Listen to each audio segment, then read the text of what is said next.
सावन के सोमवार की कथा के अनुसार अमरपुर नगर में एक धनी व्यापारी रहता था। दूर दूर तक उसका व्यापार फैला हुआ था। नगर में उस व्यापारी का सभी लोग मान सम्मान करते थे। इतना सब कुछ होने पर भी वह व्यापारी अंतर्मन से बहुत दुखी था, क्योंकि उस व्यापारी का कोई पुत्र नहीं था। दिन रात उसे एक ही चिंता सताती रहती थी।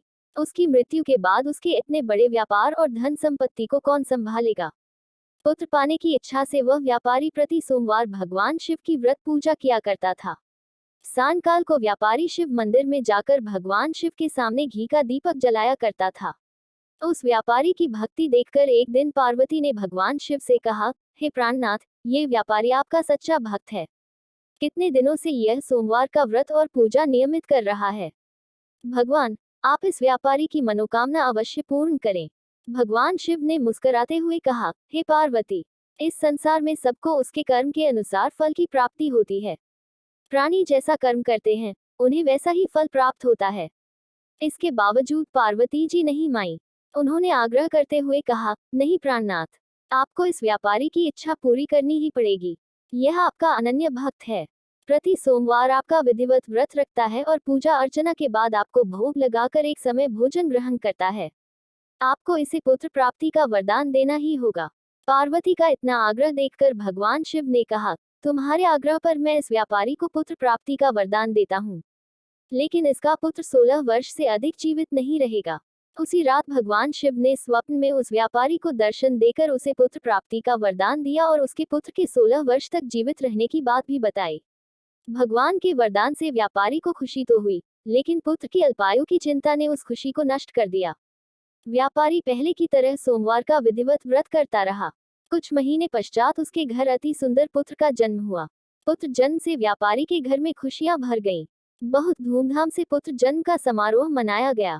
व्यापारी को पुत्र जन्म की अधिक खुशी नहीं हुई, क्योंकि उसे पुत्र की अल्पायु के रहस्य का पता था। ये रहस्य घर में किसी को नहीं मालूम था।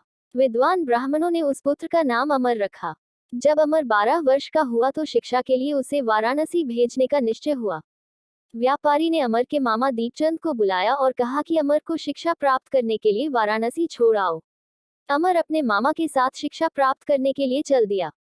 रास्ते में जहां भी अमर और दीपचंद रात्रि विश्राम के लिए ठहरते, वहीं यज्ञ करते और ब्राह्मणों को भोजन कराते थे। लंबी यात्रा के बाद अमर और दीपचंद एक नगर में पहुंचे। उस नगर के राजा की कन्या के विवाह की खुशी में पूरे नगर को सजाया गया था। निश्चित समय पर बारात आ गई, लेकिन वर का पिता अपने बेटे के एक आंख से काने होने के कारण बहुत चिंतित था। उसे इस बात का भय सता रहा था कि राजा को इस बात का पता चलने पर कहीं वह विवाह से इनकार न कर दे, इससे उसकी बदनामी होगी। वर के पिता ने अमर को देखा तो उसके मस्तिष्क में एक विचार आया। उसने सोचा, क्यों न इस लड़के को दूल्हा बनाकर राजकुमारी से विवाह करा दूं। विवाह के बाद इसको धन देकर विदा कर दूंगा और राजकुमारी को अपने नगर में ले जाऊंगा। वर के पिता ने इसी संबंध में अमर और दीपचंद से बात की। दीपचंद ने धन मिलने के लालच में वर के पिता की बात स्वीकार कर ली। अमर को दूल्हे के वस्त्र पहनाकर राजकुमारी चंद्रिका से विवाह करा दिया गया। राजा ने बहुत सा धन देकर राजकुमारी को विदा किया। अमर जब लौट रहा था तो सच नहीं छिपा सका और उसने राजकुमारी की ओढ़नी पर लिख दिया, राजकुमारी चंद्रिका, तुम्हारा विवाह तो मेरे साथ हुआ था, मैं तो वाराणसी में शिक्षा प्राप्त करने जा रहा हूँ। अब तुम्हें जिस नवयुवक की पत्नी बनना पड़ेगा, वह कान्हा है। जब राजकुमारी ने अपनी ओढ़नी पर लिखा हुआ पढ़ा तो उसने काने लड़के के साथ जाने से इनकार कर दिया। राजा ने सब बातें जानकर राजकुमारी को महल में रख लिया। उधर अमर अपने मामा दीपचंद के साथ वाराणसी पहुंच गया। अमर ने गुरुकुल में पढ़ना शुरू कर दिया।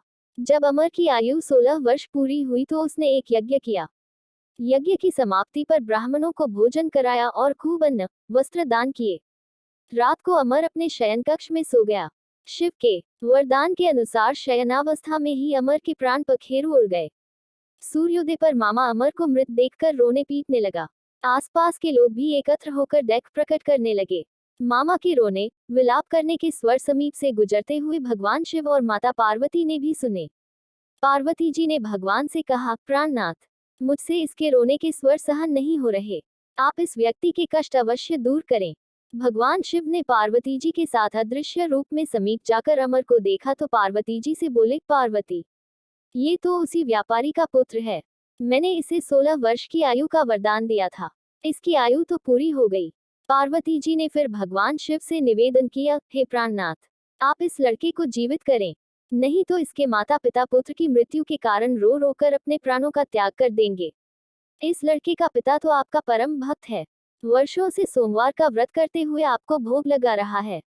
पार्वती के आग्रह करने पर भगवान शिव ने उस लड़के को जीवित होने का वरदान दिया और कुछ ही पल में वह जीवित होकर उठ बैठा। शिक्षा समाप्त करके अमर मामा के साथ अपने नगर की ओर चल दिया। दोनों चलते हुए उसी नगर में पहुंचे जहां अमर का विवाह हुआ था। उस नगर में भी अमर ने यज्ञ का आयोजन किया। समीप से गुजरते हुए नगर के राजा ने यज्ञ का आयोजन देखा। राजा ने अमर को तुरंत पहचान लिया। यज्ञ समाप्त होने पर राजा अमर और उसके मामा को महल में ले गया और कुछ दिन उन्हें महल में रखकर बहुत सा धन वस्त्र देकर राजकुमारी के साथ विदा किया। रास्ते में सुरक्षा के लिए राजा ने बहुत से सैनिकों को भी साथ भेजा। दीपचंद ने नगर में पहुंचते ही एक दूत को घर भेजकर अपने आगमन की सूचना भेजी। अपने बेटे अमर के जीवित वापस लौटने की सूचना से व्यापारी बहुत प्रसन्न हुआ। व्यापारी ने अपनी पत्नी के साथ स्वयं को एक कमरे में बंद कर रखा था।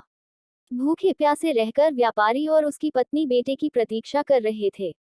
उन्होंने प्रतिज्ञा कर रखी थी कि यदि उन्हें अपने बेटे की मृत्यु का समाचार मिला तो दोनों अपने प्राण त्याग देंगे। व्यापारी अपनी पत्नी और मित्रों के साथ नगर के द्वार पर पहुंचा। अपने बेटे के विवाह का समाचार सुनकर पुत्रवधू राजकुमारी चंद्रिका को देखकर उसकी खुशी का ठिकाना न रहा। उसी रात भगवान शिव ने व्यापारी के स्वप्न में आकर कहा, हे श्रेष्ठी, मैंने तेरे सोमवार के व्रत करने और व्रत कथा सुनने से प्रसन्न होकर तेरे पुत्र को लंबी आयु प्रदान की है। व्यापारी बहुत प्रसन्न हुआ। सोमवार का व्रत करने से व्यापारी के घर में खुशियां लौट आईं।